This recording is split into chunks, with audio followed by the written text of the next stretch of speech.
Let me ask you something personal. Have you ever been sitting in your favorite chair, the house is quiet, everyone else is asleep, and yet, deep inside your ear, there is a sound that never got the memo about bedtime? A ringing, a hissing, a low, steady hum that seems to come from nowhere and go absolutely nowhere.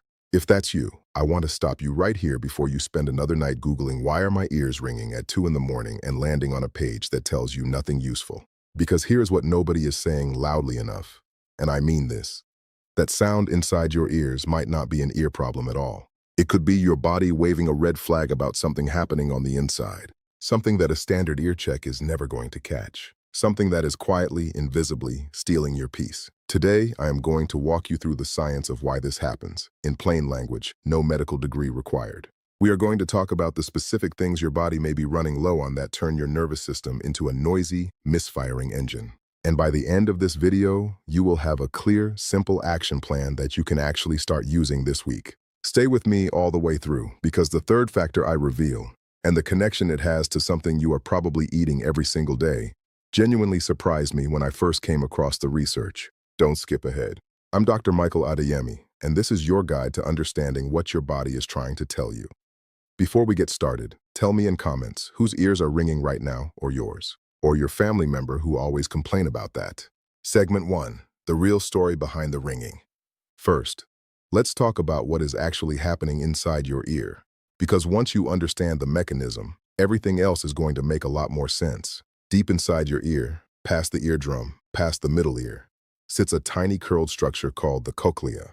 Inside that structure live thousands of microscopic sensory cells. Scientists call them hair cells, and that name makes sense when you see them under a microscope. They look like a tiny forest of reeds standing at attention, waiting for sound. Here is how they work. A sound wave enters your ear. It creates a ripple of movement. Those hair cells sway in response, and as they sway, they convert that physical movement into an electrical signal that travels up the auditory nerve straight to your brain. Your brain decodes the signal and says, "That's my grandchild laughing. That's music. That's the morning birds." The system is elegant, precise, extraordinary when it is working right. But here is where things start to go wrong for many of us as we move past 60. When those tiny hair cells get damaged, or when the nutrients that keep them healthy run low, they don't simply go quiet. That would almost be easier. Instead, they begin to misfire. They send random electrical signals to the brain even when there is no sound in the room. Ghost signals, phantom electricity. And your brain, trying its hardest to make sense of what it is receiving, interprets those signals the only way it knows how, as sound. A ringing, a hissing, a buzz. Now here is the part that changes everything. This process is not just happening in your ear. Your brain actually plays a major role. When it stops receiving clear, strong signals from your inner ear, it does something almost instinctive. It turns up its own internal volume, trying to amplify whatever signal is left. Neuroscientists call this central gain. Think of it like your brain desperately turning up a radio dial trying to find the station, and in the process, creating its own static. This is why so many people with this condition go to their doctor, get their ears examined, and are told everything looks fine, because structurally, the ear might look perfectly healthy. The problem is happening at the level of the nervous system, and more specifically, at the level of what that nervous system is or is not getting to function properly. So the question becomes, what is your nervous system missing? Let's start with the most foundational one. Segment 2, the nerve protector, vitamin D and nerve health.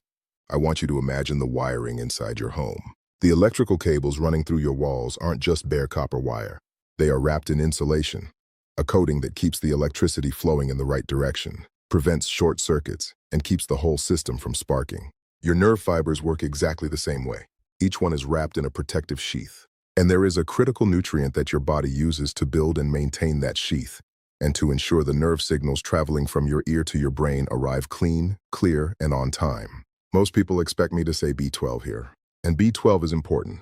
We'll get to a related factor shortly. But the deficiency I see most consistently overlooked in seniors who struggle with chronic ringing is vitamin D. Here's why this matters so much. Vitamin D isn't just a bone vitamin. It is a neurosteroid, a substance that your brain and nervous system use to regulate how nerve cells communicate. Research published in some of the most respected audiology journals has found that people with chronic tinnitus, that's the clinical term for the ringing, have measurably lower vitamin D levels than those without it. And when those levels were corrected under clinical supervision, a significant number of participants reported a reduction in the intensity and frequency of the sound. Why are so many of us low on vitamin D? Three reasons. And if you are over 60, all three may apply to you.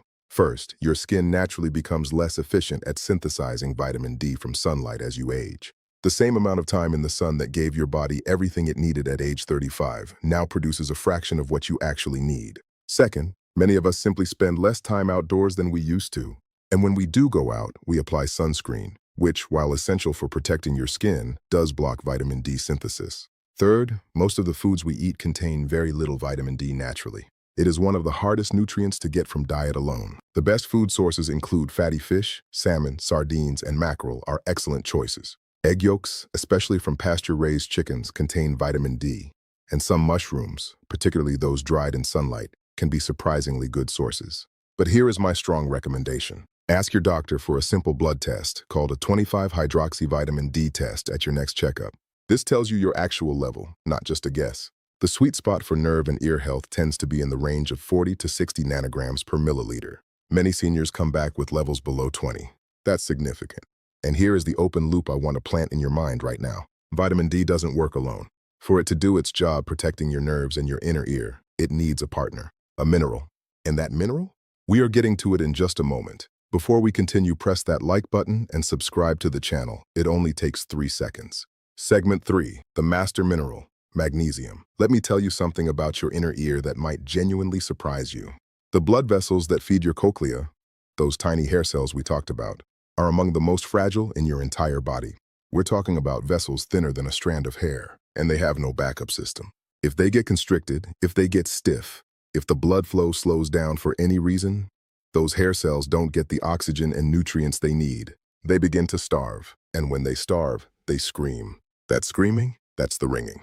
This is where magnesium becomes one of the most powerful allies you have. Magnesium does two things that are critical for ear health. First, it relaxes the walls of your blood vessels. It keeps those ultrafine capillaries pliable, open, and flowing. Think of it as keeping your garden hose from kinking. Blood gets where it needs to go. Second, and this is the part that is particularly relevant to the ringing, magnesium regulates a chemical in your nervous system called glutamate. Glutamate is an excitatory neurotransmitter. That means its job is to stimulate your nerves, to get them firing. And in the right amounts, that's a good thing. But when magnesium is low, glutamate activity can become excessive. Your auditory nerves get overstimulated. They fire when they shouldn't. They stay active when they should be resting. The result is a nervous system that cannot find its off switch. And that shows up as constant noise in your ears. Now here is what is alarming. Magnesium deficiency is one of the most widespread nutritional gaps in people over 60. And most people have absolutely no idea they are low because standard blood tests often miss it. Here's why. About 99% of your body's magnesium is stored inside your cells and in your bones. Only about 1% floats in your bloodstream. So, a standard blood magnesium test can come back normal, even when your cells are running on empty. Signs that your magnesium is low include more than just ear ringing, trouble sleeping, leg cramps, especially at night, feeling anxious or on edge for no clear reason, constipation, muscle twitching. These symptoms often travel together. And if more than one of them sounds familiar, pay attention to that. So what do you eat? Pumpkin seeds are one of my top recommendations. A small handful gives you a meaningful dose of magnesium, and they're easy to keep around the house. Dark leafy greens like spinach, Swiss chard, and kale are excellent. Avocados are a fantastic source. Almonds and black beans are also strong options. And yes, a small square of dark chocolate, 70% cocoa or higher, is a genuinely good magnesium source. I won't apologize for recommending that. Now remember, I promised to come back to that connection with vitamin D. Here it is. Your body needs magnesium to convert vitamin D into its active, usable form. Without enough magnesium, vitamin D just sits in your bloodstream doing very little. These two nutrients are partners in the truest sense. You can't optimize one without the other. But there is a third nutrient, one that lives inside your ear in higher concentrations than almost anywhere else in your body. And its job is one that nothing else can replace. Let's talk about that now. Segment 4, the inner ear's own armor, zinc. Here is a fact that stopped me the first time I read it in a clinical paper. The human inner ear contains one of the highest concentrations of zinc found anywhere in the body. Scientists believe this is not a coincidence. Zinc appears to play a protective, almost guardian role for the hair cells inside your cochlea. It acts as an antioxidant shield, fighting off the cellular damage that accumulates in your inner ear from noise exposure, inflammation, and simply the passage of time. When your zinc levels are adequate, this shield is strong. Those hair cells are more resilient. more capable of recovering from stress, and less likely to send those phantom signals we talked about. When your zinc drops, and this is where it gets fascinating, that protective environment inside your ear deteriorates. Hair cells become more fragile. They are more susceptible to damage, and the misfiring, the phantom signals, the ringing, all of it becomes louder and more persistent. Multiple peer-reviewed studies have now looked at this relationship, and the findings are consistent enough to be taken seriously. In several clinical trials, supplementing zinc in older adults with tinnitus, particularly those who were deficient, led to meaningful reductions in both the severity and the perceived loudness of the ringing. Here is something else I want you to think about. Have you noticed that your ears seem to ring louder when you are sick? When you have a cold, a sinus infection, or any kind of active immune challenge? There is a direct physiological reason for that. When your immune system mounts a response to an infection, it draws heavily on your zinc reserves. Zinc is an essential fuel for immune cells. Your body essentially borrows zinc from other systems, including the supply that was protecting your inner ear, to fight the infection. So your ears get left short. If you find that you seem to catch every cold going around, that wounds heal slowly, or that your senses of taste and smell feel a bit duller than they used to, those are all signs your zinc may be chronically low, and your ringing ears may be the most audible symptom of that shortage. Top food sources. Oysters are by far the most concentrated natural source of zinc available. A couple of oysters can meet your entire daily need. If you prefer plant foods, pumpkin seeds come through again as a double benefit. Magnesium and zinc in a single handful. Beef, chicken, cashews, and chickpeas are also excellent contributors. A word of caution though, zinc supplementation is not one of those situations where more is better. Too much zinc over time can actually deplete copper, another mineral your nervous system needs. Let food be your first strategy. If your doctor confirms through a blood test that you are deficient, work with them on the right supplemental dose. Don't self-prescribe high doses. Now we have covered 3 key nutrients.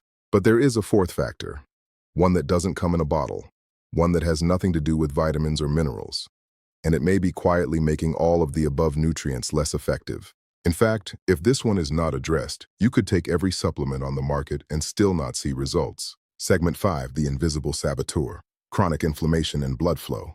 Here is the factor that ties everything together. Those microscopic blood vessels feeding your inner ear, they are exquisitely sensitive to inflammation. And inflammation, the chronic, low-grade, persistent kind that many of us carry without knowing it, is like a slow leak in a tire. It doesn't blow out overnight.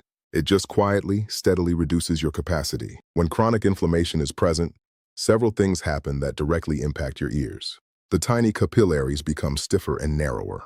Blood flow to your cochlea is reduced. The nutrients we just talked about, vitamin D, magnesium, zinc, have a harder time reaching the cells that need them most. And the nervous system stays in a state of heightened alert, which is another way of saying the volume knob never quite turns back down. What drives this kind of chronic inflammation in people over 60? A few key culprits. The first is persistently elevated blood sugar. You don't have to be diabetic for this to apply to you. When blood sugar spikes repeatedly throughout the day, from refined carbohydrates, sugary drinks, even certain healthy processed foods, it triggers an inflammatory cascade in your blood vessels. The delicate vessels of the inner ear are often the first casualties. The second is poor sleep. Here is something the research makes very clear. Chronic sleep deprivation is a pro-inflammatory state. If the ringing in your ears is disrupting your sleep, and then that poor sleep is increasing your inflammation, and that inflammation is making the ringing worse, you are caught in a cycle that will not resolve on its own without intentional action. The third is physical inactivity. Movement is one of the most powerful anti-inflammatory tools available to us, and it's free. Exercise increases circulation to every part of your body, including those fragile inner ear vessels. It helps regulate blood sugar. It improves sleep, and it supports healthy neurotransmitter balance, which means a calmer, quieter nervous system. I want to give you one specific practice that combines several of these benefits in a single habit that takes only 10 minutes. Take a walk after your largest meal of the day, not a power walk, just a gentle, intentional stroll. 10 minutes is genuinely enough. When you move after eating, your muscles act as a sponge for blood sugar, soaking it up efficiently so your pancreas doesn't have to flood your system with insulin. You keep your blood sugar more stable. You keep inflammation lower. You improve circulation to your ears. And that movement helps your body actually deliver those nutrients we talked about to the places that need them. It is one of the simplest, most evidence-backed habits for protecting the health of your inner ear and your nervous system over the long term. Segment 6. Your action plan. Let's bring everything together clearly so you leave this video with a real plan, not just information. Step 1. check your levels. At your next doctor's appointment, ask for 3 specific tests: a 25-hydroxyvitamin D test, a serum zinc test, and a standard magnesium test. Tell your doctor you are working on supporting your nerve and ear health. These are simple, low-cost blood tests that most doctors are happy to order. The results will tell you exactly where your body needs support. Step 2. Audit your plate this week. Look at what you're eating and ask honestly, where are my vitamin D, magnesium, and zinc coming from?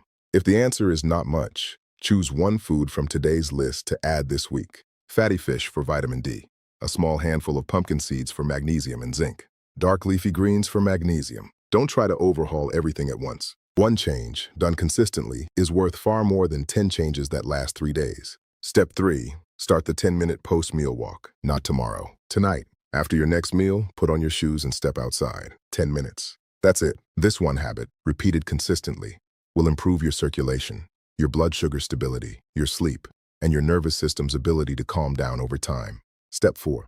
Be patient and persistent. Your inner ear didn't develop this problem overnight. Healing the environment it lives in takes time. Give yourself at least 4 to 6 weeks of consistent, intentional effort before you expect to notice changes. The body responds to repetition. Trust the process. I want to leave you with this.